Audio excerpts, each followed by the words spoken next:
Muy bien, buenas tardes a todas, a todos y a todes.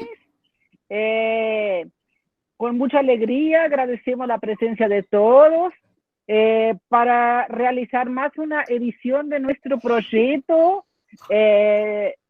Latinidades en Red. Para los que no saben, esto está organizado por nuestra área de lengua española y sus literaturas, coordinada por la profesora Joana, y tiene como principal objetivo traer a profesores, investigadores y personalidades del mundo hispánico para que conjuntamente con los estudiantes y los profesores de español universitarios y de la red pública tengamos una charla en rueda para un cambio de experiencias y relatos con nuestra invitada.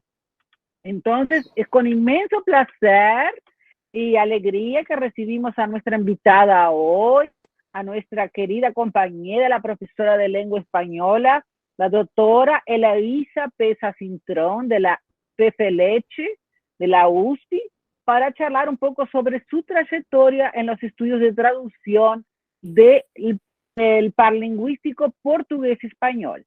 Desde ya, muchísimas gracias, profesora Eloísa, por aceptar nuestra invitación y compartir con nosotros todo tu conocimiento de este tema tan importante para la formación de nuestros alumnos. Le agradezco también al profe Iván Martín por haber aceptado nuestra invitación también para unirse a nosotros a esta rueda, así como también a nuestras queridas alumnas ayudantes del proyecto de Latinidades, Ana Beatriz Primo, Emily Brito y Milena Fernández, que está con problema de internet también de luz en su casa. Vamos a ver si entra después. Quienes también han sus preguntas sobre el tema. Y ahora le paso un poco la palabra a mi compañera Joana. Muito boa tarde, já que é uma permissão, né, a gente falar e conversar na língua que a gente escolhe. Então, para fazer um pouco esse equilíbrio, começo falando em português. É uma grande alegria termos aqui hoje esse tema, que é o tema da tradução, um tema tão importante para os nossos alunos, tendo em vista a formação da graduação de letras, mas tendo em vista também o futuro, né, dos alunos em relação ao mercado de trabalho e a profissão que é também a profissão de tradutor, tradutora. Então, eu agradeço imensamente a presença da nossa querida colega de USP também, a professora Eloísa Cintrão, que vai tratar com a gente nessa roda de conversa de alguns assuntos muito importantes para que a gente tenha um pouco mais claro esse universo da formação e do mercado um pouco também, né? Como é que funciona esta questão de ser tradutor, de aprender a ser tradutor, de se formar tradutor e tantas outras questões que envolvem, né, esse mundo da formação. Também agradeço a presença do nosso querido professor Ivan Rodrigues Martim, que está aqui com a gente também como convidado e também para falar de tradução. Ele tem uma surpresa para nos contar sobre tradução. Então, é um dia bastante enriquecedor, embora o cenário futebolístico não nos seja tão feliz, mas esse cenário de encontro que a gente tem aqui é muito, muito importante para que a gente troque informações, opiniões, reflexões em relação a esse tema tão importante. E agora nós seguimos e passo a palavra para a Ana Beatriz, e Ana Beatriz vai nos apresentar um pouquinho do currículo da professora Eloísa, é isso, Ana? Porque Isso, se a gente... exato. Exato, né? Se a gente fosse falar do currículo da Elo, a gente ia ficar aqui no mínimo uns 40 minutos, 40, 50, né, Elo? Então, a gente faz uma sucinta apresentação. Por favor, Ana. Bom, boa tarde a todos, todas e todes. A gente fez um resumo aqui, né, de um pouco da trajetória da professora Heloísa. Ela ingressou como docente de graduação na área de espanhol do Departamento de Letras Modernas da FEFELESH na USP, em 2000. Em 2007, ela se credenciou junto ao programa de pós-graduação em língua espanhola e literaturas espanhola e hispano-americanas da USP, onde ela orienta mestrados e doutorados na especialidade de estudos da tradução. Ela foi orientadora também no programa de pós-graduação em estudos da tradução do DLM da USP, de 2012 a 2021. Atuou na coordenação dos 2 programas, tem bacharelado, concluído em 1992, e licenciatura, concluída em 1994, em letras pela USP, estações de espanhol e português, especialização do curso para professores de língua e literatura espanhola de 96 em Madrid, como bolsista da AES, que é a Agência Espanhola de Cooperación Internacional. É mestre e doutor em letras pelo programa de pós-graduação em língua espanhola e literaturas espanhola e hispano-americanas da USP também. No doutorado, ela se dirigiu aos estudos da tradução, com uma pesquisa voltada aos temas de competência tradutória e formação de tradutores no par linguístico espanhol e português. Em 2009, ela realizou um pós-doutoramento em estudos da tradução na Universitat Rovira e Virgili, em Tarragona, Espanha. Em 2007, ela representou a área de espanhol no projeto do Departamento de Letras Modernas, por uma porção em tradução no bacharelado em letras, elaborando os programas de disciplinas optativas de práticas de tradução espanhol e português, que começou a implementar em 2007. Anteriormente ao ingresso como docente na USP, ela foi professora de língua espanhola no Centro de Idiomas do SENAC, nos cursos de língua espanhola da FEFELESH USP, na escola Lourenço Castanho, e professora de língua espanhola e literatura na Universidade Brás Cubas. Além disso, ela também foi tradutora técnica de português e espanhol na empresa Consiste entre 1997 e 99, e teve também experiência com traduções para editoras, com um destaque para o livro Culturas Híbridas, do Nestor Garcia Canclini, realizado para a EDUSP, conjuntamente com a Ana Regina Lessa. Ela também participou da equipe brasileira de elaboração do Dicionário Bilíngue de Uso Espanhol e Português, que foi dirigido pela professora Neide Maia Gonzalez, e o Francisco Moreno, publicado pela editora espanhola Arco Libros. Além disso, também foi membro da primeira diretoria de Associação Brasileira de Hispanistas entre 2000 e 2002. Então, é um currículo expansivamente vasto. Eu queria agradecer muito o convite.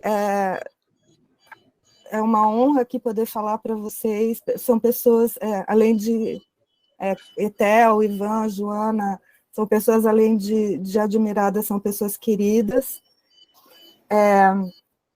Eu só queria fazer um comentário sobre o tema, né, da conversa, que é o seguinte: quando as colegas me fizeram o convite, elas me propuseram falar sobre os estudos de tradução português e espanhol no Brasil.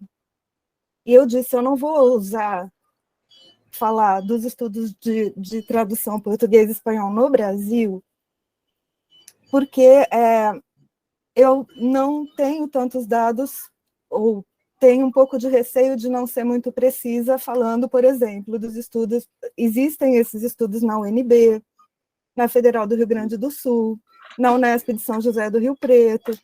Então, eu não achei que não poderia me propor a cobrir tudo isso. E aí a minha ideia de falar de trajetória pessoal foi naqueles pontos em que eu acho que talvez a minha trajetória pessoal vá coincidir com muitas questões que normalmente as pessoas têm sobre os estudos da tradução, especialmente as pessoas que se formam em letras. Eu acho que algumas coisas que foram acontecendo no meu percurso vão ser coisas que vocês vão, Ivan, Etel, Joana, vão reconhecer que aconteceram no percurso deles e que pode chegar a acontecer no de vocês, que estão fazendo um bacharelado numa língua estrangeira, no caso em espanhol. Então, é menos a ideia de falar de mim do que a ideia de falar de coisas que são talvez sejam um pouco típicas de acontecer, e aproveitar também essa fala para dar um pouco, uma ideia um pouco mais clara, que normalmente não se tem com muita clareza, do que é a pesquisa nesse campo, dos estudos da tradução. Quais são essas possibilidades de pesquisa. Então, eu volto a agradecer muito o convite, e, enfim, acho que agora vocês me fariam perguntas, é isso? Ok, estamos aí. É isso mesmo, é nós que te agradecemos, Elô. Para quem não conhece, a professora Heloísa, a gente chama ela de Elô, então vai sair entre Elô e Heloísa. Para nós é uma Por honra favor. ter você. Antes de passar a palavra para as perguntas, eu só queria dizer que a professora Heloísa, a tese dela é maravilhosa, eu já recomendo, é um tratado de tradução, ela é humilde, é muito humilde, ela não vai falar, claro, ela já falou da trajetória dela humildemente, mas ela realmente tem uma tese que, para quem quer trabalhar com tradução, é altamente indicada.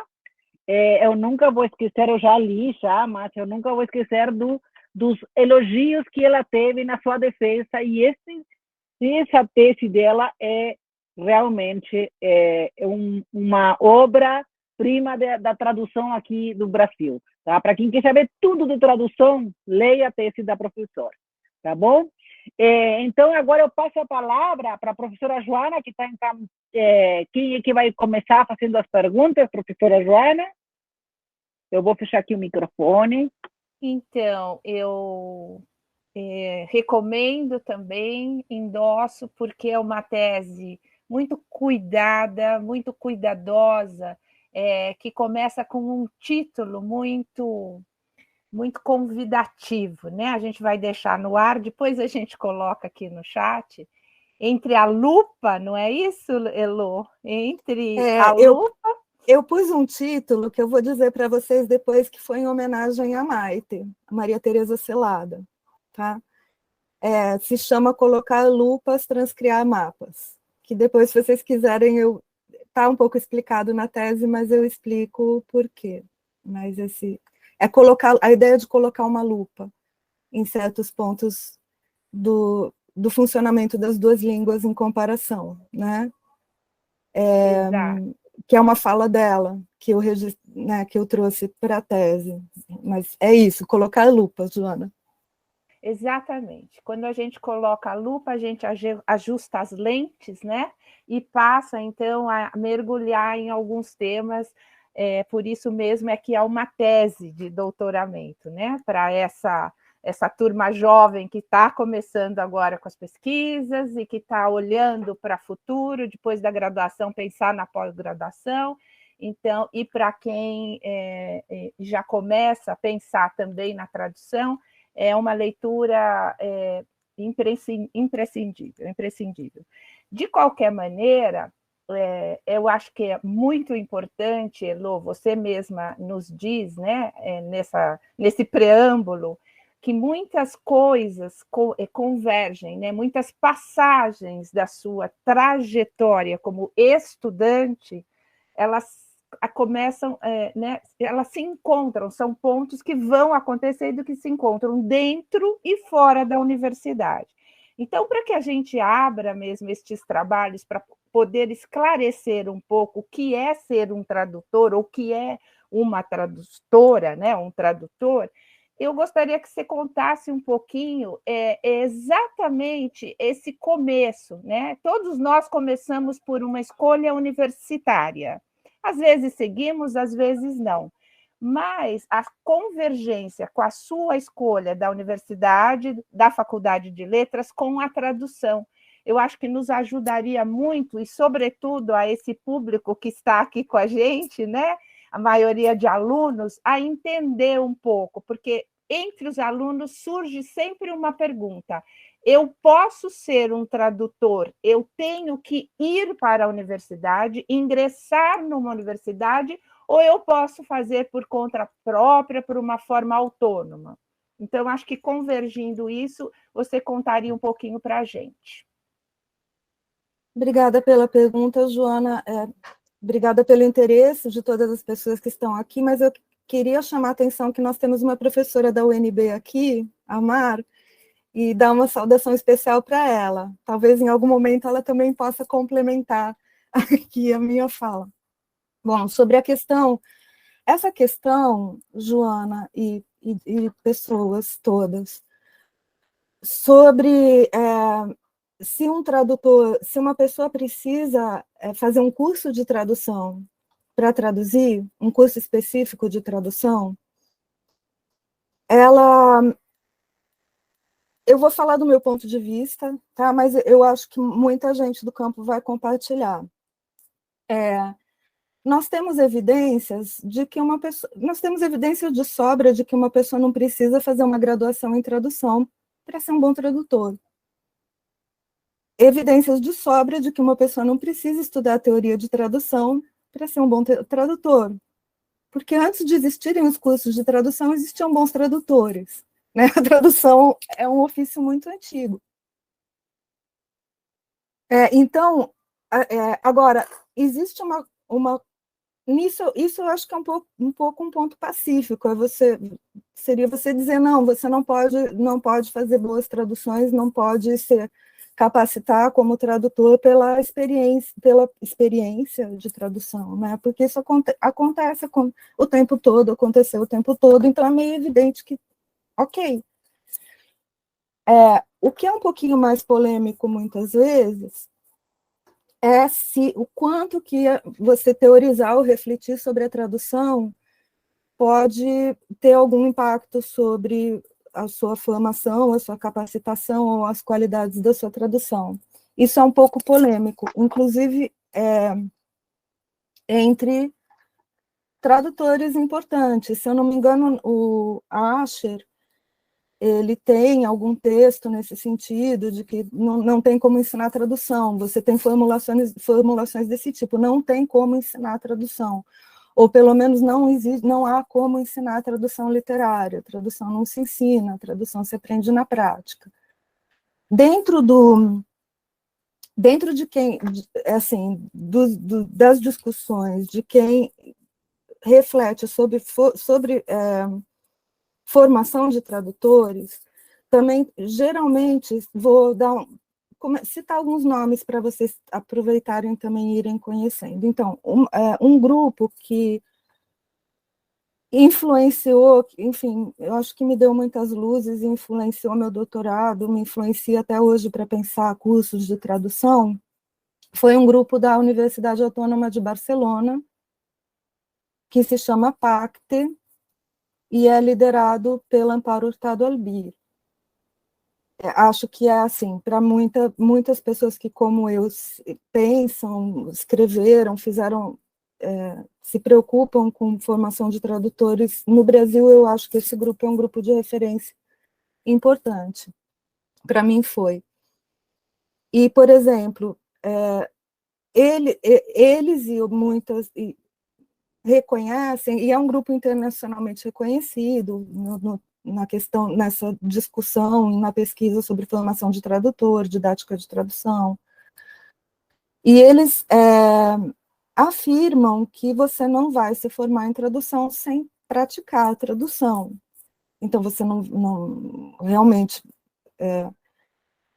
eles fazem uma diferença entre conhecimento procedimental, conhecimento declarativo. Depois, se vocês quiserem, eu explico um pouco mais sobre isso, e conhecimento especializado, né? Um conhecimento especializado, que seria um conhecimento profissional, de qualquer profissional, de qualquer área, eles estão separando em teorias, em outras teorias, né? Então, vamos, expert knowledge, né? Conhecimento especializado, que é definido como conhecimento que qualquer profissional tem, qualquer profissional, médico, tradutor, professor, dentista, mecânico, ele é um conhecimento complexo, né, que se constitui de diversos tipos de conhecimento combinados, que seriam alguns de uma certa natureza, outros de outra, alguns que você aprenderia declarativamente, vamos dizer, eu digo para você, aprendiz, isto é assim, e ok, a partir daí você sabe, aprendeu definitivamente, vamos dizer, isso seriam conhecimentos declarativos. Então, eles se aprendem de uma vez, eles se aprendem por exposição, e dentro desse conhecimento do profissional, você tem também conhecimentos que eles chamam de operativos, que você aprende gradativamente, não aprende de uma vez, e você aprende pela prática. E eles são mais difíceis de verbalizar. Eles são mais intuitivos, mais difíceis de verbalizar. E então, sendo o tradutor um profissional, quer dizer, o que eles consideram o tradutor, oi, Graciela, que, que tem competência para traduzir, eles chamam a competência tradutória da competência do profissional tradutor. Né? Quem atingiu uma competência para atuar profissionalmente no mercado tem essa competência. Então, a discussão deles é em torno dela. Quem atingiu essa competência vai ter que ter passado pela prática. E aí tem um debate que até eles têm um pouco com um grupo daqui que trabalhou muito tempo com eles, na UFMG e tal, de qual é o papel, então, dos conhecimentos declarativos, que a gente poderia pensar como teoria da tradução, para você chegar a ter essa competência tradutória, que é um conhecimento do profissional tradutor, né? Essa competência para traduzir. O PACT defende que é principalmente procedimental, ou seja, você principalmente aprende pela prática. E eles fizeram, uma das pessoas desse grupo, a Mariana Orozco, ela tentou, inclusive, elaborar uma pesquisa de doutorado lá na UAB, que era tentar mensurar o quanto que a teoria de tradução, o quanto que teorizar sobre, saber falar sobre teoria de tradução, por exemplo, o quanto que isso impactaria na qualidade de traduções, fazendo todo um estudo questionário, estatística, não sei o quê, e a conclusão dela foi que não impactava, que estatisticamente não era significativo. Mas a questão é que a tradução é uma coisa muito complexa. Tem um livro que tem uma epígrafe assim: a tradução é o conhecimento mais complexo que existe, o fenômeno mais complexo que existe no mundo. Então é muito difícil você fazer estatística para fazer estudo. O que ela estava medindo de verdade quando ela fez esses questionários de conhecimento sobre tradução? Mas o fato é, os cursos de tradução, eu acho que uma questão que é mais polêmica é o quanto que refletir sobre tradução vai impactar na qualidade ou na formação da pessoa para traduzir, para se tornar um profissional. Outra questão que eu acho que é muito mais incontroversa, vamos dizer, é que para você se formar como tradutor, você precisa acumular prática de tradução. Para você chegar a ser um profissional, você precisa acumular prática de tradução. E agora eu até me perdi um pouco porque eu estava falando de tudo isso. Qual era a pergunta mesmo? Você está costurando isso porque existe uma dúvida entre os alunos exatamente assim: para ser tradutor, eu preciso ir para a universidade ou posso me formar de forma autônoma? Então, a partir dessa discussão é que você... Você pode se formar de forma autônoma. Você pode. Você pode. Então, porque, assim, eu diria que você pode se formar. O que eu pessoalmente acho da faculdade? Você vai quebrar menos a cabeça, vai fazer menos erros, você vai otimizar o seu tempo. É um pouco que também um pesquisador, o Turi diz, né? Uma vantagem do ensino mais dirigido é que você otimiza. Você otimiza o tempo, você vai estar participando praticando, num ambiente que é mais amigável ao erro, em que o erro não vai ser tanto um problema. Então, aí a discussão é quais seriam as vantagens de fazer um curso de tradução. Eu acho que há vantagens.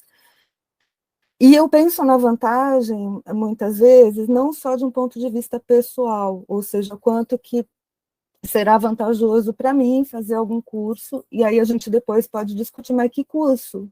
Como precisaria ser esse curso? Porque isso também não é muito unanimidade, tá? Que tipo de curso deveria formar um tradutor? É um curso de graduação de 4 anos, de 5 anos?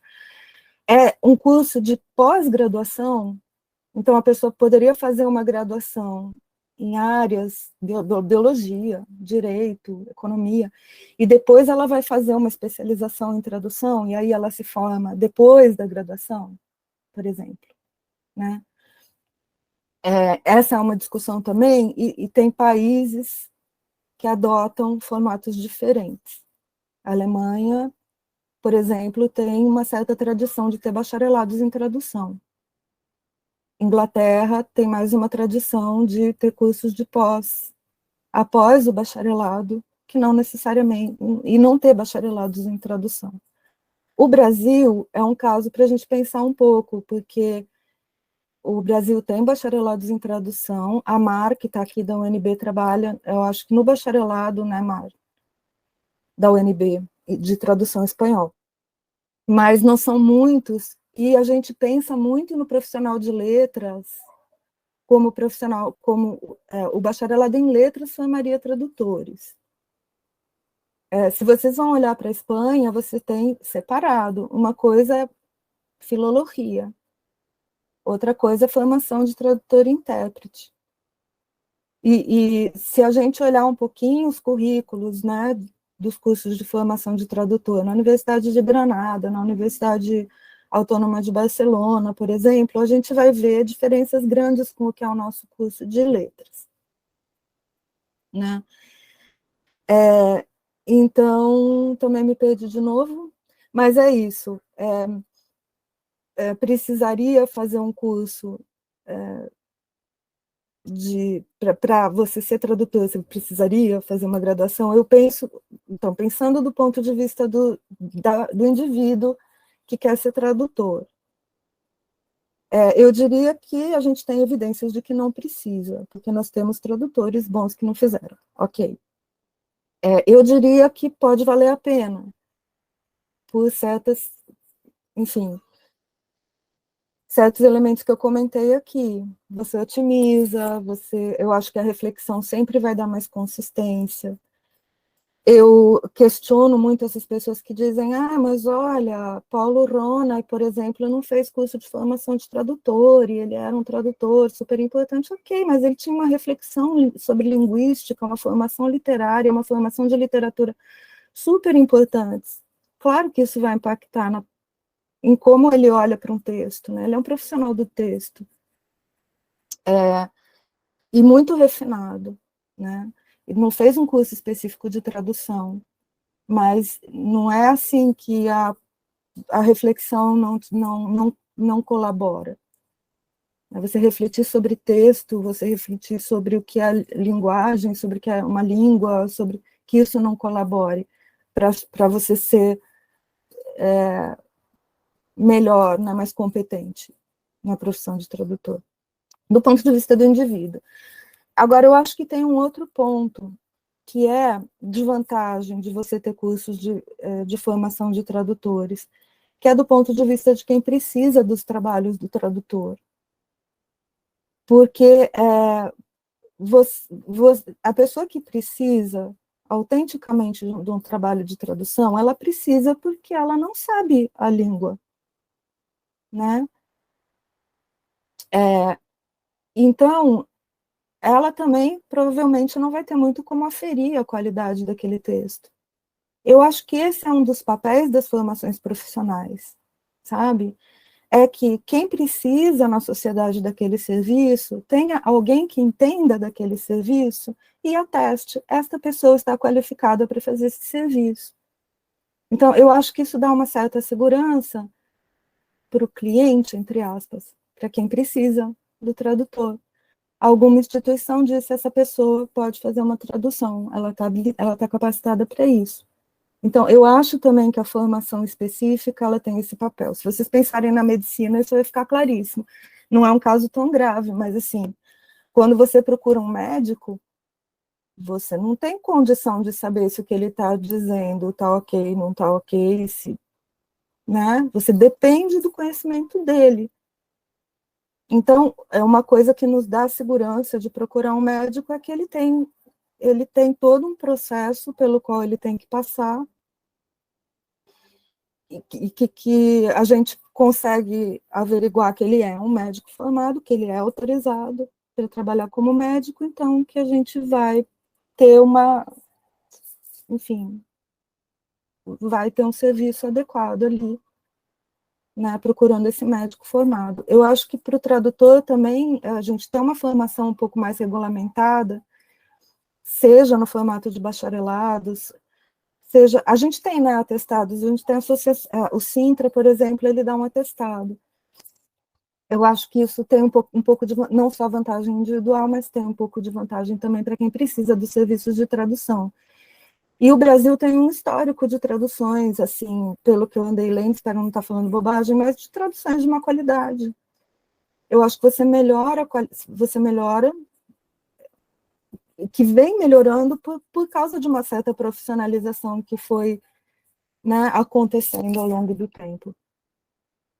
Mas eu acho que você também melhora até depois as condições. Se você tem tradutor, se a tradução vai ganhando uma imagem melhor, né, você precisa ter uma qualificação, as pessoas entendem melhor que qualificação alguém precisa para ser tradutor, que não é jogar no Google automático, que é uma tarefa bastante complexa e tal, no Google Tradutor, né? E essa qualidade vai se mostrando nos serviços prestados, você também vai conseguindo que os próprios profissionais conquistem melhores condições de trabalho, né? Melhores salários, enfim, uma valorização da profissão vem junto. Então, acho que a gente também, como profissional, tem uma certa responsabilidade em prestar bons serviços, em esclarecer o que é que nós fazemos, qual é a natureza do que nós fazemos, com toda essa coletividade, né, esses nossos colegas que são também tradutores. Enfim, espero ter respondido. Maravilha, é um longo e intenso tema, né, que a gente só começou. Eu acho, por exemplo, que a bem. Faculdade de Letras não me formou, não era, assim, eu não fiz um curso para ser tradutora. Hoje eu tenho muita consciência disso, olhando uma grade curricular de um curso de formação de tradutores, de fato. Não era um curso de letras. Mas eu acho que o curso de letras desenvolveu em mim muitas capacidades que me fizeram, quando eu tive que encarar uma tradução, a ter uma reflexão que me permitiu chegar a conclusões acertadas antes de conhecer a teoria da tradução. Eu falava, olha, tá, isso aqui intuitivamente eu cheguei. Porque eu estava entendendo como os textos funcionam, como as línguas funcionam, como que elas funcionam em comparação umas com as outras.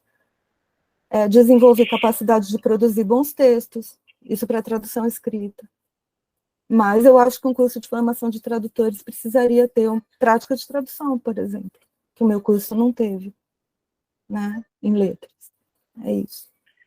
Muito bom, muito bom. Temos muitas perguntas aqui, Elo. Então vou passar agora. Então, eu não vou me estender, não vou comentar, mas é fabulosa a pergunta e a resposta. Vamos ver agora a curiosidade de as perguntas de algumas alunas aqui, das alunas que prepararam perguntas. Então, vamos, um aluno, professor e um aluno, tá? Então, agora passamos a palavra para a Ana Beatriz. Faça a sua pergunta, Ana. Sim, como a Ita estava falando no começo, a gente está muito honrado de ter você aqui. E quando eu estava preparando as minhas perguntas, eu fiquei muito feliz, porque no meu processo de pesquisa bibliográfica para a minha IC, que eu sou orientada pela ITEL, eu fui orientada a estudar Canclini, e para me aprofundar nos estudos culturais e tudo mais. E, felizmente, estamos encontrando aqui a responsável pela tradução do texto, coincidentemente, e aí estou tendo a oportunidade de te agradecer agora, pessoalmente, né, entre aspas, por essa contribuição. E, enfim, frente ao seu currículo vasto, e sem dúvida fonte de inspiração para a gente enquanto aluno de graduação e iniciante na pesquisa acadêmica, eu separei a questão de quem foi a Heloísa Pesa que te inspirou aí a seguir por esse caminho, enquanto você era graduanda. Seguir pela tradução, eu acabei... Ana Beatriz, obrigada, eu fico muito contente que você tenha usado a tradução do Canclini e espero que tenha assim, sido um texto que funcionou bem para você, essa tradução, né? Foi feita com a Ana Regina. Quem foi a minha Heloísa que me inspirou? Então, eu acabei não falando muito desse percurso. Eu disse para vocês, eu não considero hoje que eu tenha me formado para ser em tradução, né? E aí, voltando um pouco no que eu acho que o meu percurso pode, sei lá, que Ivan, Etel, Joana, Graciela podem se reconhecer, Mar, se reconhecer um pouco nele, e vocês também podem, que estão no bacharelado de letras, podem acabar passando por coisas parecidas. Eu, quando estava no, acho que, segundo ano do curso de letras, só para falar um pouquinho de como que eu entrei para fazer traduções, né? O que acontece é que o curso de letras é visto como um curso que forma tradutores, né? Ele é visto assim. Então, se você diz eu faço letras, em algum momento alguém vai pedir para você traduzir alguma coisa. Se você fizer uma língua estrangeira, eu faço alemão, eu faço inglês, eu faço francês, eu faço espanhol. Ah, poxa, você não traduz isso aqui para mim? Alguém está precisando de uma tradução. Então, o curso de letras é visto como um curso que forma tradutores. Isso me aconteceu mais ou menos no segundo ano. Eu formava parte de um certo grupo, que fora da Faculdade de Letras, né, um certo grupo de estudos, vamos dizer assim, que tinha conexão com um grupo no Uruguai. A sede dessa escola era no Uruguai. E aí, então, quem liderava essa escola toda estava lá no Uruguai e estava escrevendo um livro, em espanhol, claro, e alguém disse para ele, Heloísa faz letras, olha aqui, lá no Brasil. Aí ele falava, você traduz o meu livro para o português para mim? E aí foi completamente informal essa minha primeira tradução. Numa época em que nem computador tinha, eu fiz à mão com lápis no papel, né? Era máquina de escrever, lápis e papel, e foi assim que eu traduzi um primeiro livro, né? E eu gostei muito de traduzir. E aí, como eu achava em letras que eu não conseguiria nunca enfrentar um público para dar aula, porque se eu tinha que falar para um público, eu tremia, por exemplo, né? Eu falei, eu gosto de tradução, então talvez eu vá ser tradutora. Na verdade, eu já entrei em letras pensando que eu gostaria de dar aula, que foi uma coisa que eu fiz também. Mas eu comecei a duvidar da minha capacidade de não entrar em pânico diante de uma sala de aula. Então, eu pensei, bom, talvez então eu possa me dirigir para a tradução. E eu vejo isso em muitos dos alunos de letras hoje, que eles dizem, eu entrei porque eu queria fazer tradução. Eles não necessariamente entram no curso de letras porque eles querem dar aula de língua estrangeira, ou querem fazer revisão, ou querem dar aula de português ou de literatura. Não é incomum que a pessoa entre no curso de letras pensando, eu quero ser tradutor, eu quero me formar para ser tradutor, tradutora, intérprete. E então aí um ponto em que talvez algumas pessoas aqui se reconheçam com essa minha história da graduação, né? Alguém chega no segundo ano de língua estrangeira, pede para você traduzir um livro, e você topa, graças a Deus, você não tem muita consciência do que está fazendo, vai lá e faz. Pelo menos eu errei num ambiente amigável, não era um contrato profissional como editora, não foi remunerado. Se eu errei, não queimei a minha imagem, eu errei num ambiente amigável, né?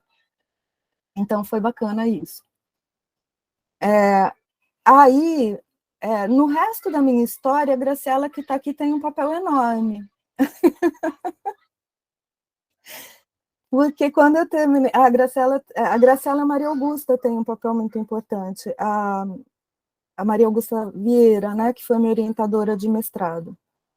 Foi a Maria Augusta que me indicou, quando eu estava começando o mestrado, junto com a Ana Regina, para a EDUSP, para fazer a tradução do livro do Garcia Canclini.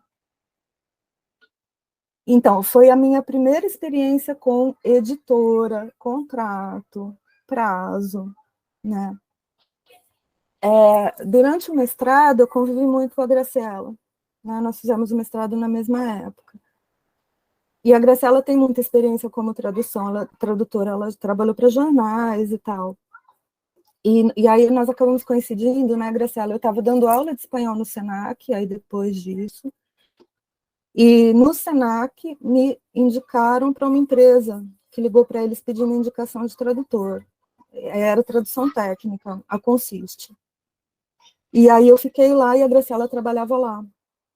Então ela tinha muita experiência e foi assim, muitos tradutores aprendem assim, aprendem no escritório com tradutores que são mais experientes, né? Tem essas histórias de formação. Então, aqui vocês estão vendo duas pessoas que tiveram um pouco. Mas eu pensei como você, Lô, exatamente da mesma forma. Você é estrangeira, você sabe. Vai e traduz, por favor. Mas você tinha muito mais tempo de experiência quando eu entrei na Consiste, né, Graciela? Então, a gente não fez juntas o curso da Pilar? E a Suma? Não, eu entrei nesse curso. O que a Graciela está dizendo é que havia um curso de especialização na USP. Nesse formato que eu disse para vocês, a pessoa faz qualquer graduação, biologia, direito, enfim, teatro, o que for, e aí ela entra num curso de 2 anos em que ela só precisa ter um diploma de graduação e ela faz 2 anos de especialização em tradução. A USP teve um curso assim, extracurricular, que funcionou muitos, muitos anos para o inglês. E teve 1 ou 2 edições para o espanhol. Eu fiz a primeira seleção, Graciela, do curso de espanhol, mas coincidiu com aprovarem o meu curso de especialização na Espanha.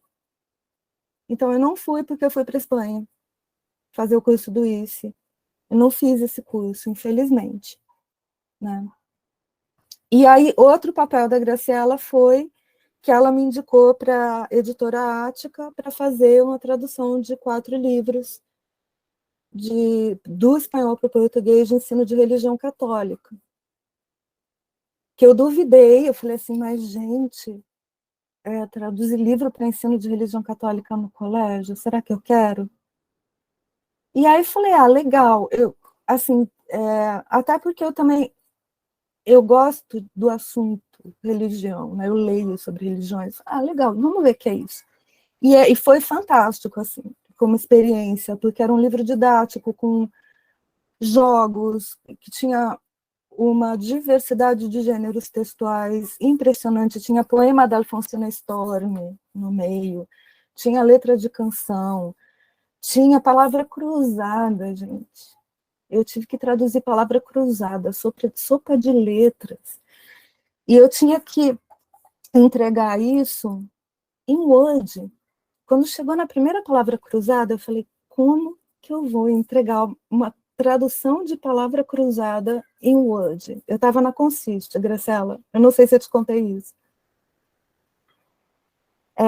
Aí eu tinha que entregar para a editora o Word todo impresso, né? o calhamaço impresso e um disquete. Depois vocês anotam, como diz o canal, vocês anotam que a tia explica para vocês o que é um disquete.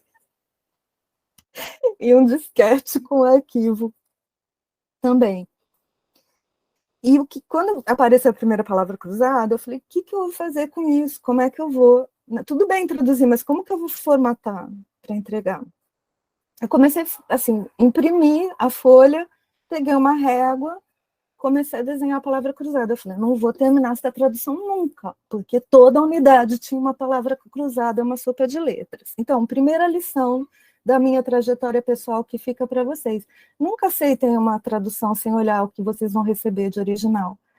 Inclusive, olhem o material antes de negociar, inclusive, porque você negociar o valor, primeiro que você pode falar, não vou conseguir fazer isso aqui, não vou saber como entregar em Word uma palavra cruzada. Várias, não eram uma, eram várias. O livro inteiro tinha. Segunda questão, é diferente você negociar uma tradução de livro em que é texto corrido e que você tem que formatar a palavra cruzada no arquivo. O preço deveria ser outro. Né? Então, isso é também uma coisa que depois também a Ana Júlia, que dá vários cursos muito interessantes de tradução, também deu esse conselho num curso extracurricular que eu fiz com ela, que é sempre peçam para olhar o material, quando vocês estiverem aceitando, negociando uma tradução. Olha, me manda uma amostra, me manda um pouco do material, quero ver como é que é o material, como é que eu vou receber esse material, como é que eu vou ter que entregar esse material. Por sorte, eu acho que da Consiste, inclusive, eu tinha aprendido muito bem a mexer em tabela do Word. Então, aí me veio a ideia, eu vou fazer as palavras cruzadas em tabela do Word, né? Então, assim, por exemplo, vamos supor que a palavra cruzada tenha 5 linhas, né? E palavras, sei lá, de até 15 letras. Então, eu vou fazer um grande retângulo, com 5 linhas, 15 colunas, ajusto a tradução da palavra cruzada ali, e deixo borda visível e borda invisível, entendeu? Então, a pessoa vai ver uma palavra cruzada, mas o que ela tem lá no fundo é um retângulo, é uma tabela. E aí ficou claro, ficou muito mais profissional, porque imagina eu entregar um calhamaço de coisas com palavra cruzada desenhada à mão, com lápis e régua, né? E depois as pessoas vão ter que diagramar isso lá na editora, não ia dar certo, né? Mas foi o que me salvou, foi conhecer tabela de Word. Então, isso necessariamente é alguma coisa que a Faculdade de Letras te forma para fazer? Não, né? Então, tem algumas coisas que são específicas do que o tradutor vai precisar fazer, além de ser proficiente em 2 línguas e culturas.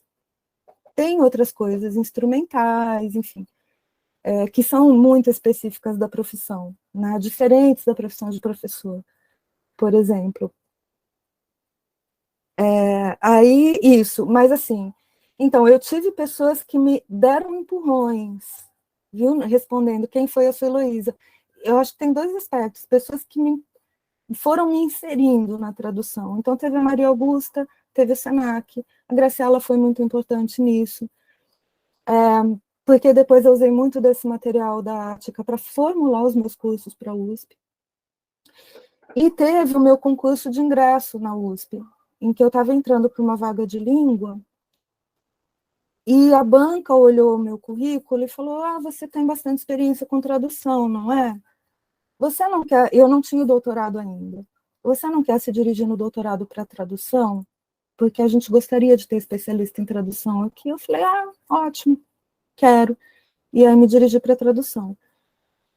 E inspiração para os estudos da tradução, eu acho que Amparo Hurtado Albir, que eu mencionei para vocês, é uma inspiração importante para mim, e um professor pesquisador da UFOP, que se chama José Luiz Villarreal Gonçalves, e alguns trabalhos da UFMG, tem um livro que se chama Tem um livro que se chama Traduzir com Autonomia, que foi bastante inspirador para mim. E tem professores da USP, como, por exemplo, o professor Francis, de quem eu assisti como ouvinte, aula de prática de tradução do inglês, quando eu estava fazendo doutorado, enfim. A própria Neide, as próprias Zulma, as próprias aulas de língua, porque nós não tínhamos práticas de tradução, mas a forma como elas trabalhavam as duas línguas, e pensar o português e o espanhol em relação, muitas vezes envolvia a gente pensar como a gente traduziria, como você formularia isso em português, por exemplo. Né? Eu acho que isso foi também muito importante, enfim. Falo muito, né? Vocês podem me cortar quando eu desviar demais. Muito bem, Elo. Muito obrigada. É bom saber que você traduziu tudo e tinha parceria com a Graciela também. Não sabia. É legal aqui saber descobrir coisas do passado, né? Que bom. A gente é minha amiga. Sim, que a gente legal. se deu muito apoio moral no mestrado, né, Graciela? Muito, foi muito bom, muito bom. Eu que vinha da física, não tinha nada a ver, a Heloísa me deu uma ajuda muito boa, muito. Pessoal, muito. A Graciela trabalhou como tradutora vindo da física, certo? É isso. Olha só. A Graciela tinha levantado a mão, Graciela. Você queria dizer algo? A ver com o que ele estava falando, quando falava sobre as coisas, né, que tem que levar em conta na hora de fazer uma tradução, no sentido contrário, por exemplo, se alguém vai fazer a tradução do português para o espanhol, também tem que levar em conta para espanhol de que país, por exemplo. Exato. Não sei se você já tinha falado antes isso, mas é uma coisa que é rapidamente, enfim, né? Tem que desse tipo de coisas que não sei se cobra mais, né? Por isso, mas tem que ter claro, né? Você lembra da Consiste, Graciela, que a gente tinha aqueles sistemas, eram sistemas de gestão contábil, com os manuais, e aí, de repente, você tinha a prefeitura. Para que país que vai? A gente traduzia para o espanhol. Para que país que vai? Claro, claro. Que não é... Então, tem que fazer uma pesquisa a mais, né? Dependendo do país, se não é enfim, a língua que você está mais acostumado a usar, né? Então, Exato. acho que esse conselho da Elo é para todas as frentes, né? Se alguém... Eu costumo dizer, se alguém me pedir para fazer uma tradução para o português de Portugal, eu não vou me sentir capaz de fazer atualmente. Né? Eu talvez precise de ajuda, trabalhar com alguém, mas sozinha não. Outra coisa, obrigada, Graciela, porque você me lembrou de falar uma coisa. Traduzir para a sua primeira língua não é a mesma coisa que traduzir para a sua segunda língua. Então, é outra coisa que normalmente também envolve uma certa ingenuidade de quem é leigo. As pessoas costumam achar, você sabe espanhol, você sabe português, vai ser indiferente você traduzir em uma direção ou na outra direção.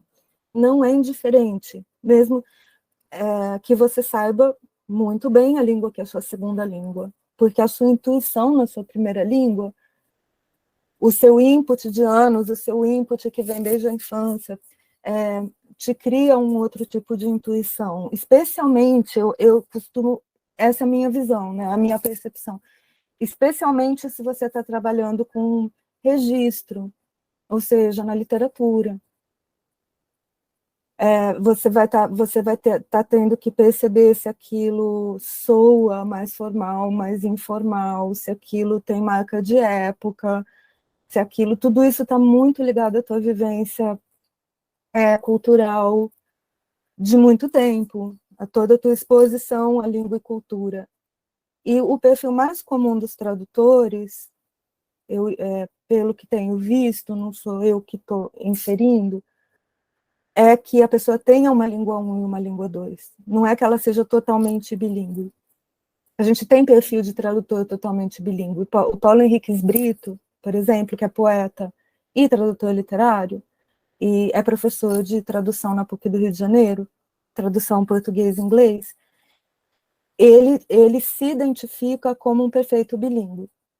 Então, você tem as situações dos bilíngues que cresceram já nos dois ambientes, com as duas línguas, eles não vão ter uma simetria total de domínio das línguas, tem bastante também discussão sobre isso, mas, assim, o perfil mais comum, parece que dos tradutores, é que a pessoa tenha aprendido depois uma segunda língua. Então, ela tenha mais amplitude de repertório numa língua que é língua 1 do que na outra.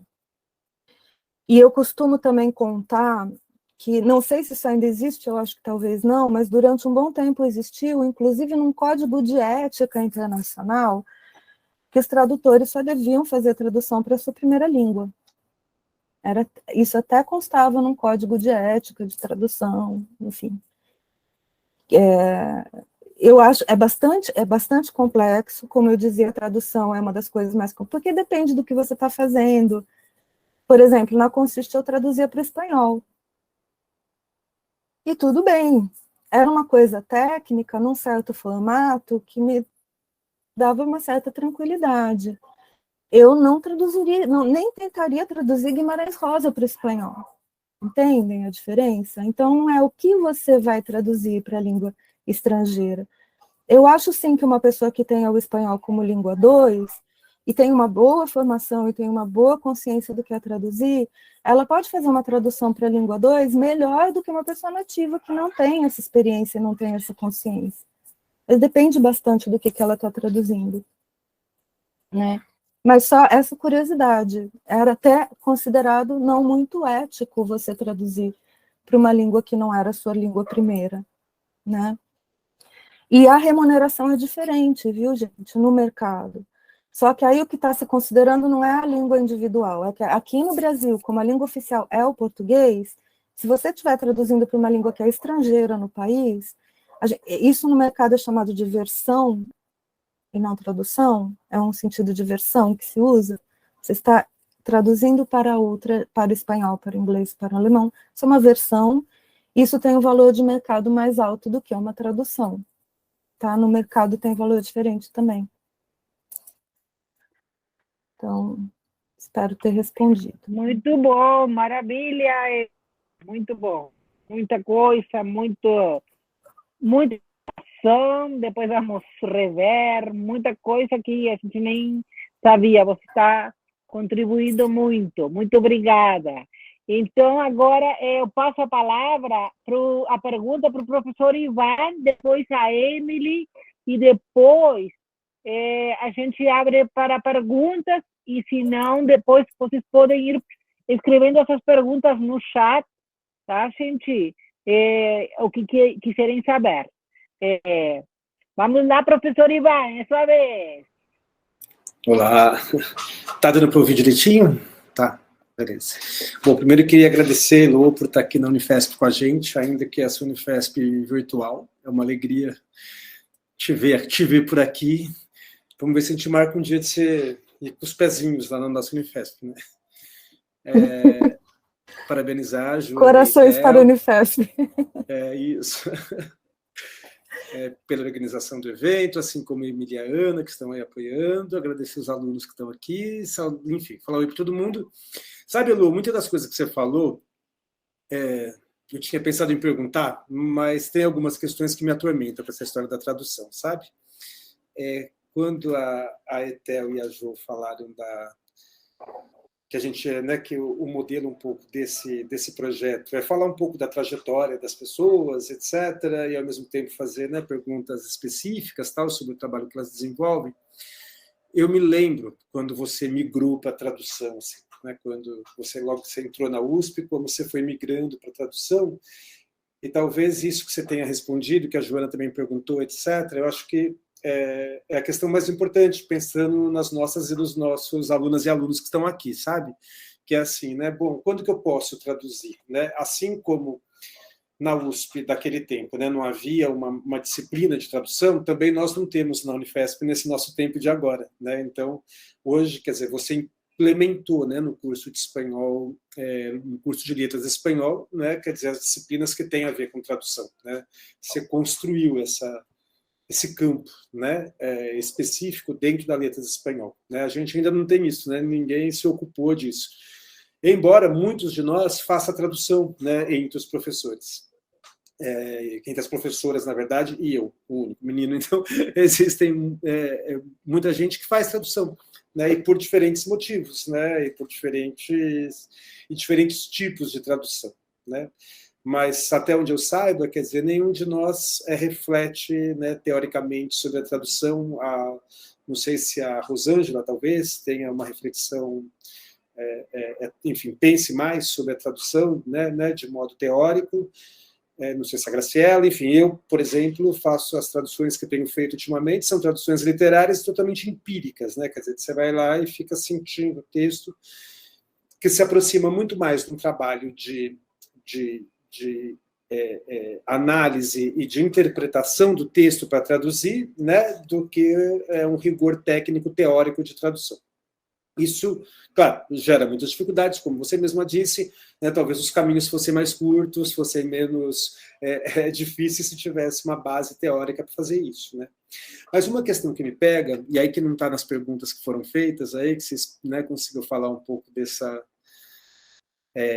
de como se formar tradutor, né, ou de quando podemos começar a fazer tradução, etc., né, que está muito ligada à nossa área das letras, tal. Mas uma questão que me pega bastante diz respeito a pensar nesse interlocutor para quem a gente está traduzindo, sabe? Então, se a gente pensa, né, numa tradução de um texto contemporâneo, né, que você traduz, sei lá, né, um romance, etc., você imagina um leitor geral, entre aspas, do Brasil, né, e traduz pensando nisso. Mas, se você pensa, por exemplo, né, na tradução de um texto, que traz vozes mais antigas, entre aspas, né? Vozes de 30, 40 anos atrás, que foi um desafio que eu tive recentemente, e pensa em traduzir isso para o Brasil, né, para o leitor, para a leitora brasileira, a gente pensa assim, bom, 30, 40 anos atrás, né, a gente não tinha essa globalização, entre aspas, né? Então, você vai traduzir, sei lá, uma gíria, um tipo de fala, né, que, quer dizer, eu conheço, né, aquelas que eu tenho referência, né, você pode pesquisar, etc. Mas não era assim que se falava em todo lugar, né? Quer dizer, o modo de dizer, né, o modo de se expressar, né, de uma senhora de 80 anos hoje, por exemplo, de um senhor de 80 anos, não é? Ele é diferente dependendo da região do Brasil, né, ou do lugar um pouco, quer dizer, não é muito parecido, é diferente, né, dos mais jovens que têm acesso a muitos registros, né, ou pelo menos a esses registros que passam pelo universo da cultura, da música, etc., né? E aí, então, quer dizer, da mesma forma que quando a gente vai traduzir, né, vai fazer uma versão do português para o espanhol, a gente pensaria, né, para qual país ou para qual espanhol, né? Se faz isso para o Brasil, para qual país Brasil, né? Quer dizer, então essa é uma questão. Para, né? Qual Brasil? Para qual Brasil, né? Estamos traduzindo, né? E principalmente nesses textos mais antigos, sei lá, me parece, ou que trazem vozes mais antigas, né? Então agora eu estou me vendo com um texto que se passa no campo, que a pessoa redige dentro de um campo de concentração nos anos 40. É um texto muito poético, né? Aí você pensa, pô, isso daqui, né? Lá na Espanha, nos anos 1940, essa pessoa que era um jovem, etc. Quem que é esse leitor que vai ler isso hoje? Quer dizer, como que você traduz? A questão é como tratar com essas questões no texto poético, no texto literário, dessas questões relacionadas ao tempo e ao território. Ivan, acho que você tocou numa das questões mais complicadas mesmo. Eu espero que você resolva para mim. Não vou resolver, eu acho. Sinto te dizer, eu vou te decepcionar. Não, mas assim, uma das questões assim que eu acho mais que um dos componentes que torna a tradução muito complexa é o que você colocou. Você não traduz no vácuo. Você traduz um texto de uma época, num registro, numa variedade linguística, para uma outra, de uma cultura, para outra época, para outra variedade linguística, ou, né, para outra cultura. E você não, por isso, o que eu sinto que às vezes frustra um estudante que chega para uma aula de tradução é que ele espera a receita, né? Então, eu cheguei a ter um comentário assim, poxa, eu fiz um curso de prática de tradução, mas tudo parecia tão relativo, eu achei que eu ia ter soluções e tal. E não vai ter solução. Se X faça Y, você vai ter que lidar com tomada de decisão. Essa é uma visão de tradução que eu acho muito interessante. Uma proposta do que é traduzir. Traduzir a tomada de decisão. Né? Fundamentalmente, no núcleo, está isso. Eu vou decidir, porque eu não vou ter a única tradução provável e correta para todas as situações. Eu tenho múltiplas possibilidades e muitas variáveis. Então, o que eu acho que a gente treina,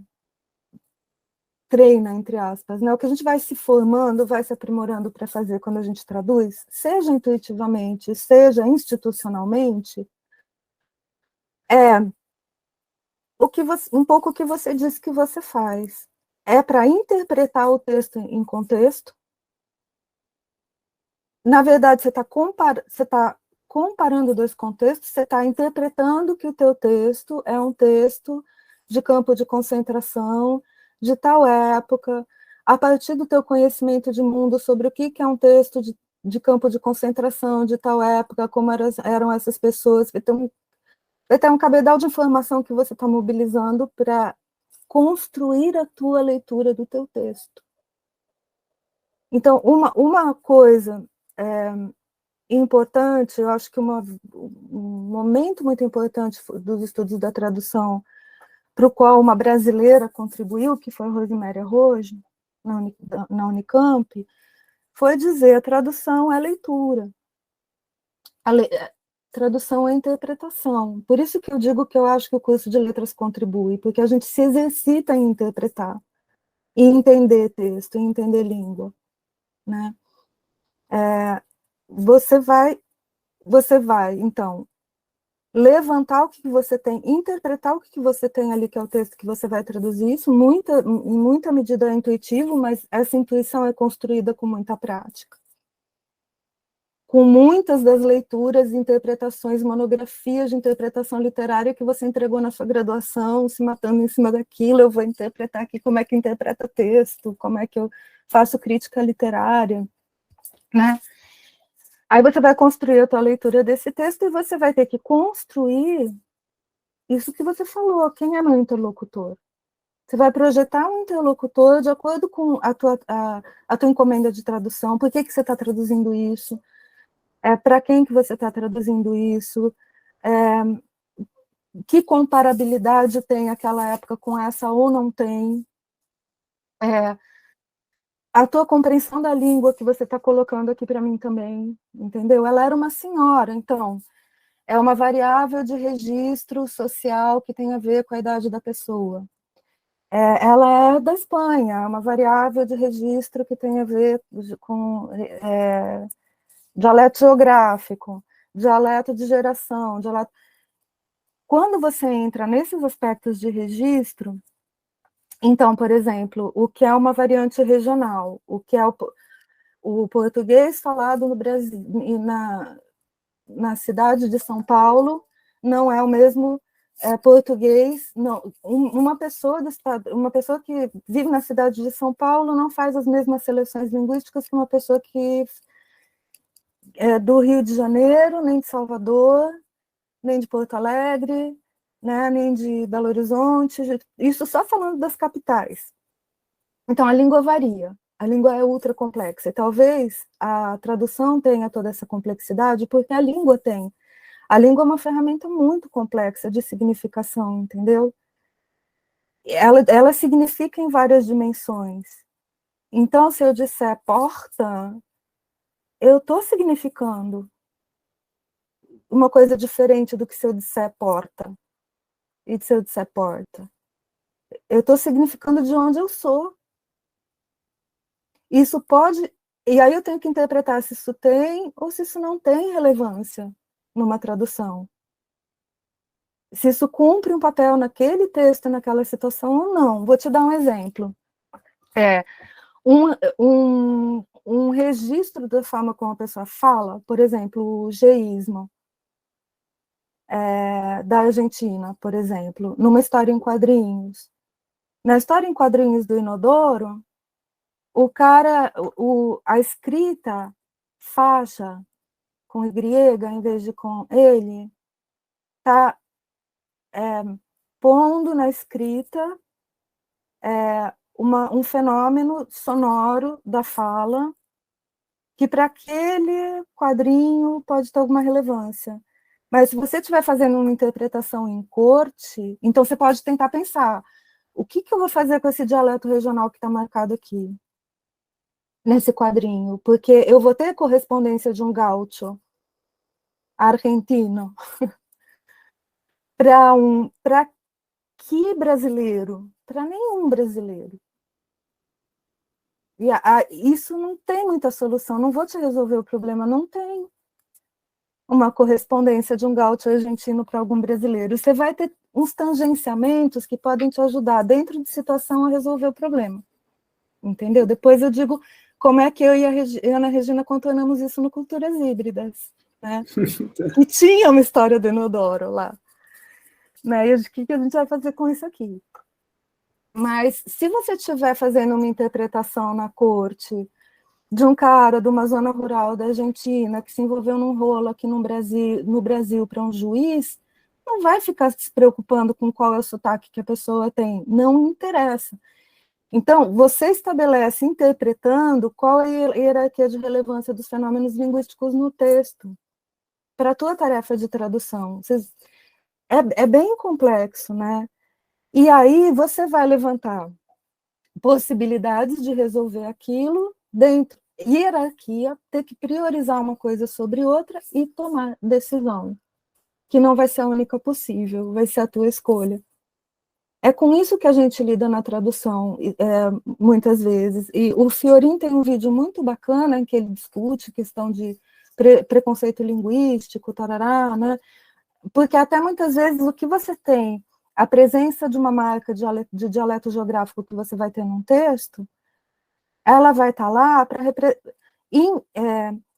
envolvida num contexto em que tem estigmatização daquele dialeto.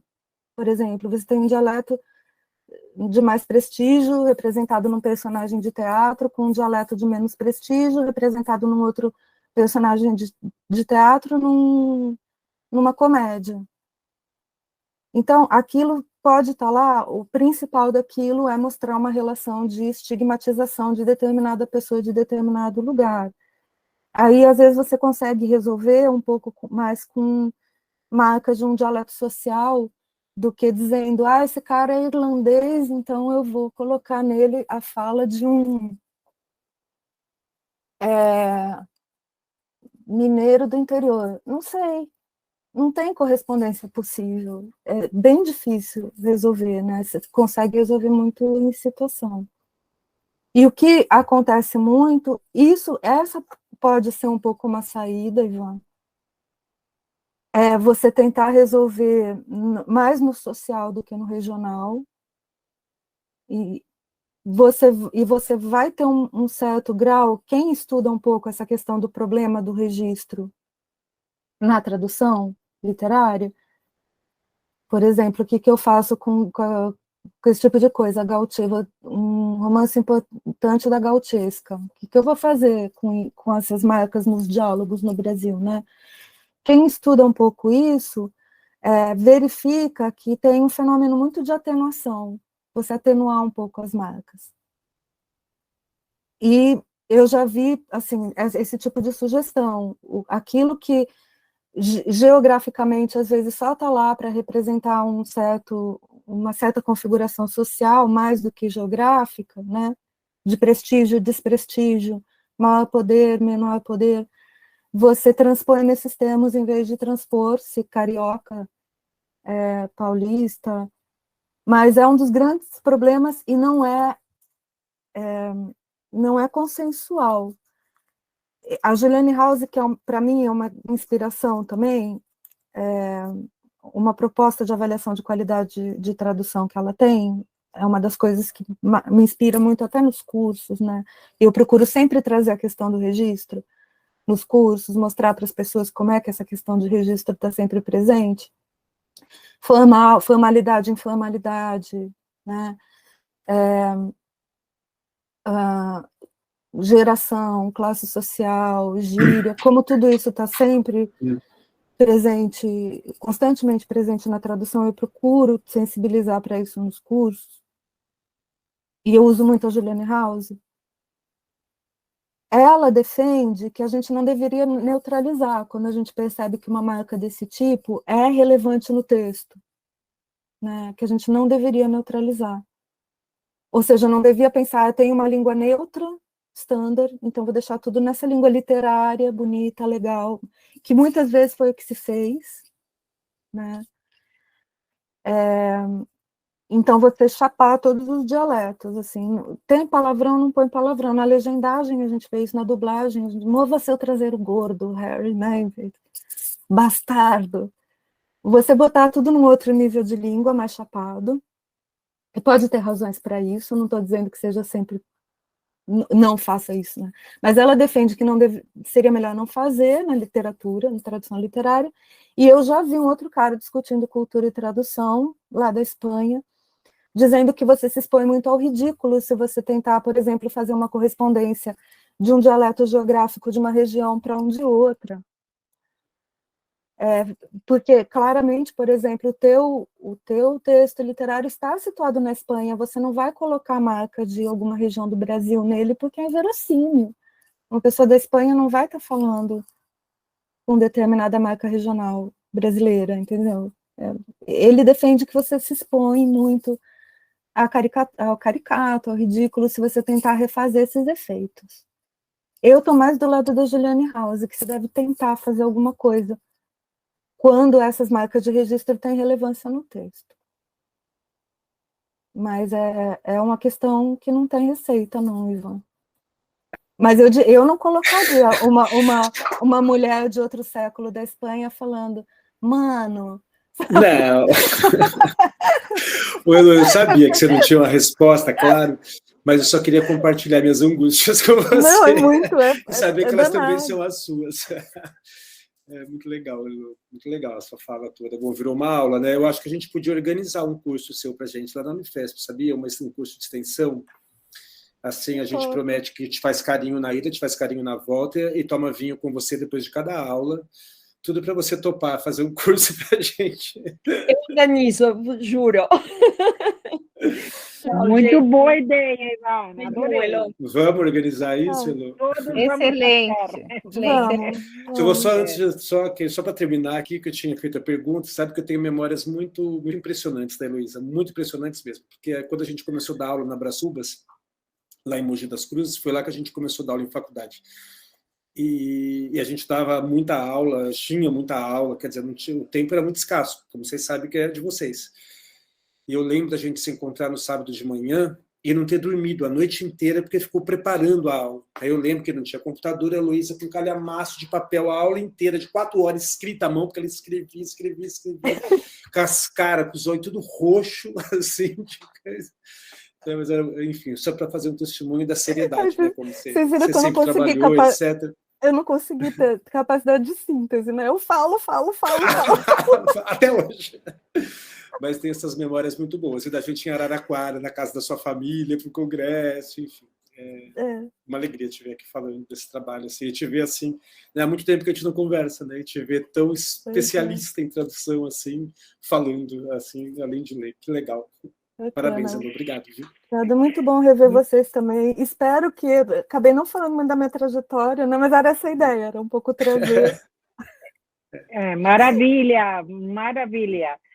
Estamos quase no horário final, mas temos algumas perguntas aqui. Falta da Emily e tem algumas perguntas no chat.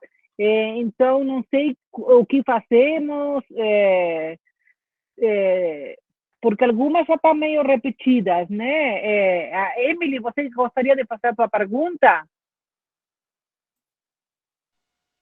Posso fazer sim. Eu gostei muito da explicação da professora, mas vai ser uma pergunta bem simples, porque a maioria das perguntas já foram respondidas por ela. Vai ser uma pergunta que foi feita pela monitora Milena, que ela não pôde estar presente, que era sobre a questão de como que surgiu o interesse pelos estudos da tradução atrelados à língua espanhola, porque não sei como se foi para você, mas existe também outros idiomas, mas como que foi esse processo para você se interessar pela língua espanhola? Seria essa a pergunta mesmo. Pela língua espanhola, a minha história com a língua mesmo, e não outra língua, Isso. Isso. ela teve muito a ver com... Bom, letras é uma primeira história, eu sempre gostei muito de português, de literatura, sempre gostei muito de língua estrangeira. E eu estudei inglês desde os 10 anos de idade até os 16, eu fiz curso de inglês. Aí, vou sintetizar algumas coisas. Eu não foi meu primeiro curso, letras, eu desisti de um curso antes e mudei para letras. E quando, nessa virada do novo vestibular para fazer a matrícula, ser aprovada e fazer a matrícula, eu com um grupo, tinha acabado de completar 18 anos, com um grupo de amigos, a gente foi para Machu Picchu, por terra. Esse velho trem que atravessa o Pantanal, Trem da Morte, Bolívia, até Machu Picchu, e a ideia era chegar até Lima, mas a gente se apaixonou por Cusco, no Peru, e ficou o resto do tempo lá e voltou. E com uma cabeleira maior, muito maior que a da Betânia, entendeu? Não, nessa época meu cabelo era curtinho.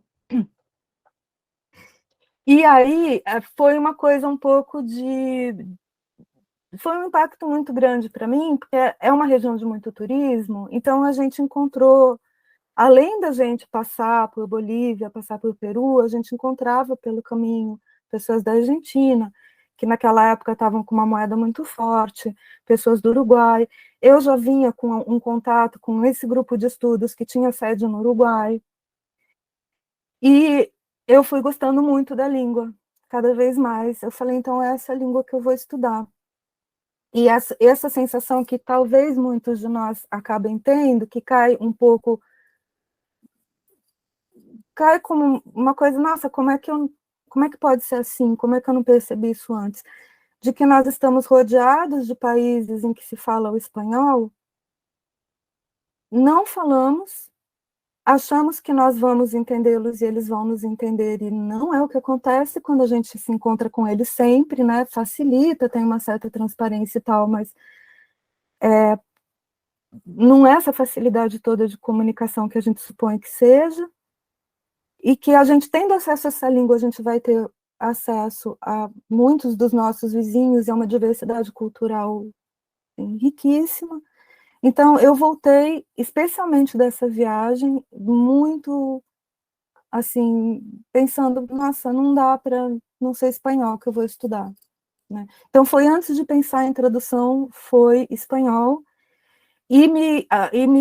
também me influenciou muito a literatura espanhola, porque antes de escolher a minha língua, eu olhei que literaturas eu iria estudar em cada língua. E eu gostei muito especialmente de que eu fosse estudar o Quixote, depois eu fiz mestrado. E eu nem sabia quem era Borges, Cortázar, eu não sabia. Descobri no curso, imagina se eu soubesse. Mas, assim, a literatura espanhola me chamou muito. E, enfim, a literatura também é uma coisa, tanto espanhola quanto hispano-americana, que eu acho que me prendeu muito à língua espanhola, porque eu acho que são literaturas, assim, ultra, enfim, impactantes, interessantes, enriquecedoras e tal. Isso. Obrigada pela pergunta. E a tradução foi porque aí eu estava estudando espanhol, e aí fui entrando para a tradução também, um pouco como eu contei para vocês, sem saber que os estudos da tradução existiam. Isso seria bom eu dizer aqui, porque nem que existia um campo de estudos chamado Estudos da Tradução, eu sabia, quando eu me formei. É um campo recente, então muita gente formada em literatura, em linguística, não conhece o campo.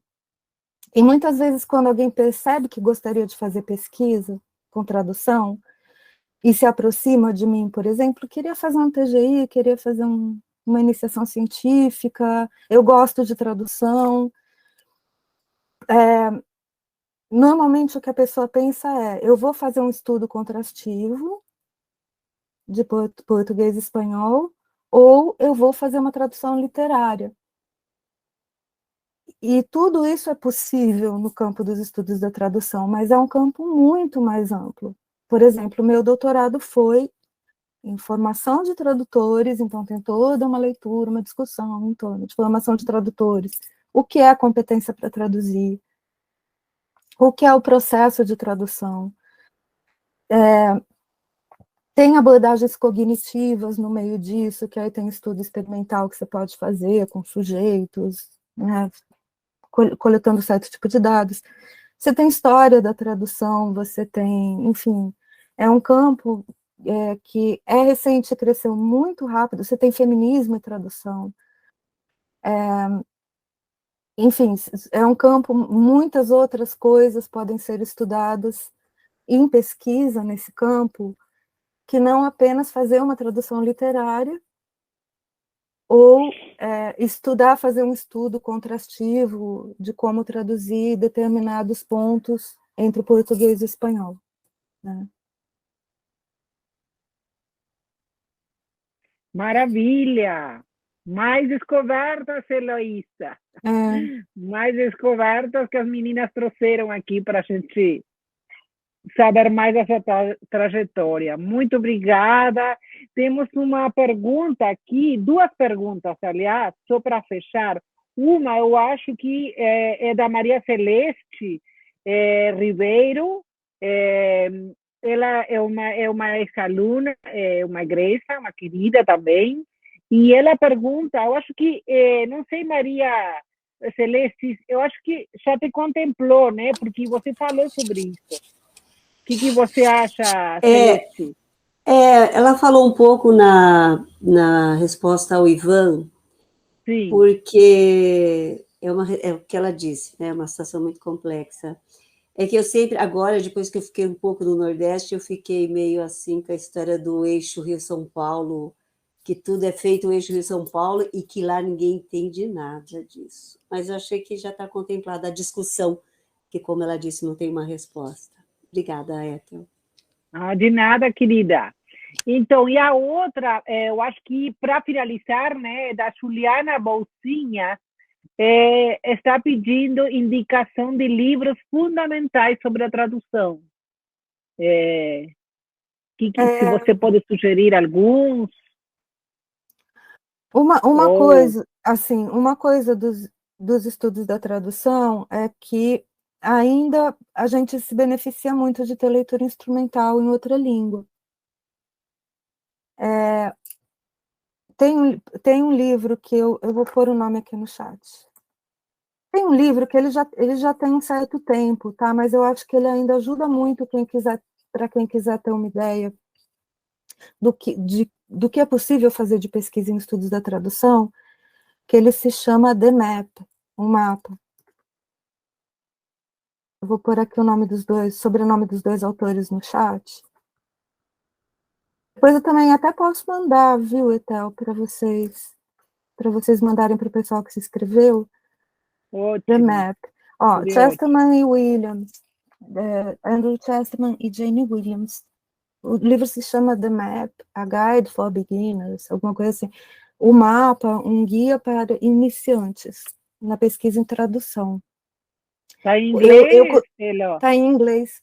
Eu costumo recomendar o primeiro capítulo em que ele fala de áreas, quais são as áreas de pesquisa. Agora, para nós do espanhol, a gente tem um livro muito bom, que é um tolete de umas 750 páginas, que se chama Traducção e Traductologia, de Amparo Hurtado Albir.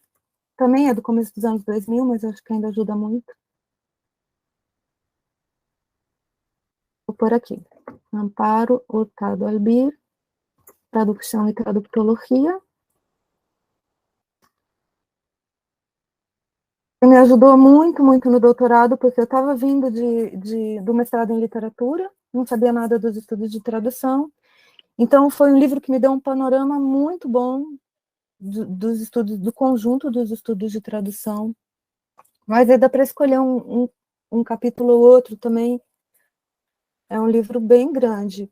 E um livro que eu acho que foi muito interessante, aí não vai dar um panorama dos estudos da tradução, mas eu acho um livro interessante para pensar um pouco a prática, é o livro que eu disse para vocês, o Traduzir com Autonomia. Eu não sei, será que a Mar ainda está aí? Será que a Mar daria mais alguma boa sugestão de leitura para quem é do espanhol? Porque ela é do espanhol, acho que ela precisou sair já. Que é a professora da Universidade de Brasília. Eu acho que ela precisou sair. Não está mais, não. Mas, assim, eu acho que o livro do Amparo Hurtado, para quem só lê em espanhol, vamos dizer, né? Só que ele é maior. O capítulo que eu falei para vocês do Andrew Chesterman e da Jenny Williams, ele é mais sintético, para quem lê em inglês, para quem tem leitura instrumental em inglês. Se chama Áreas de Pesquisa nos Estudos da Tradução, esse capítulo do livro. E o Traduzir com Autonomia, eu acho um livro legal, só que ele é para quem faz português e inglês, né? Eu tento dar um resumo também do que são os estudos da tradução na minha tese. Tem um capítulo em que eu meio trabalho o texto do Holmes, né, que está em inglês também, mas aí eu apresento a partir dele. Ótimo. Sim, e você, na sua tese, tem muita bibliografia também, que é muito boa, né? Agora, eu acho que ajuda muito para a tradução também, Etel, o livro que acabou de publicar, que, mais recentemente, que é de português e espanhol, que o Adriano organizou com a Neide. Eu acho que aquilo, para quem quer trabalhar com tradução entre o português e espanhol, traz um monte de pontos que são muito importantes na tradução entre essas duas línguas. E eu levo, muitas vezes, esses textos desse livro, por exemplo, do Adriano, sobre pronomes, ou do Beni, enfim. Sim. Eu acho um livro dos que eu conheço, né? Assim. Maravilha. Maravilha, Heloísa. Eu acho que não tem mais perguntas, né? Acho que podemos encerrar já. Para nós foi maravilhoso. Te agradeço mais uma vez por estar aqui com a gente no espaço virtual da Unifesp, né? Foi muito bom ouvir você, saber a sua trajetória e essas reflexões maravilhosas sobre esse mundo da tradução. Eu sou uma ex-tradutora frustrada, eu vou falar, porque eu fiz tradução, eu fiz o curso de tradução, e como você bem disse, né, o curso me ajudou, mas o que eu posso dizer que é prática, Sim. e não tem outra. A teoria ajuda, mas tem que ser exímio nas duas línguas, está pesquisando o tempo inteiro, né? É uma coisa, é muito legal, mas eu gosto de sala de aula. Eu da tradução fui para sala de aula. Eu gosto de pessoas, mas é um trabalho legal também, porque é um desafio constante, né? A tradutora é um grande desafio. Eu gostaria de aproveitar também de dizer que o professor Ivan fez uma recente tradução, que você quer contar, Ivan, para nós, e vai ser semana que vem o lançamento de um livro muito bom. Pode falar, Ivan, contar? Posso falar. Sim. É a tradução desse livro aqui, que na verdade é um romance gráfico. Uau! Todas bem, que é o que eu venho pesquisando em literatura agora, que é sobre os romances gráficos que tratam da época do franquismo, as memórias do franquismo, da ditadura e da guerra civil. E aí esse romance é um romance em que uma neta conversa com as suas duas avós. Então, essa mulher entrevistando essas duas mulheres e que resulta nesse romance que se chama Estamos Todas Bem. Esse romance ganhou o Prêmio Nacional do Cómic na Espanha, então é um romance muito, enfim, interessante, assim, muito bonito. E aí a Palavras Editorial enfim, está publicando no Brasil aqui agora, dia 15. Fiquei muito feliz de fazer, assim, adorei fazer. Parabéns. Poxa, você podia comentar como resolveu alguma das questões. Não, podemos marcar uma reunião para isso. Bom, primeiro consultando os universitários, né? A gente tem um grupo de Zap que chama Colectiva, que é o nosso grupo de colegas. Vira e mexe, eu estava ali atormentando alguém com alguma questão, entendeu? Como que a gente resolve isso? Podia ter um papo Mas, sobre enfim, essa tradução, Ivan. Vamos fazer. E Graciela e eu traduzimos um outro romance gráfico que chama A Divisão Azul, que aí é sobre a Divisão Azul da Segunda Guerra Mundial, né? Que os espanhóis estiveram. Mas, enfim, isso tudo tem a ver mais com o tema, né, das minhas pesquisas em literatura e guerra civil e franquismo. E aí, enfim, comecei a brincar com isso e estou adorando. Queria ter começado antes. É uma delícia mesmo. Complementando, gente, o lançamento vai ser no dia 15, não é isso, Ivan?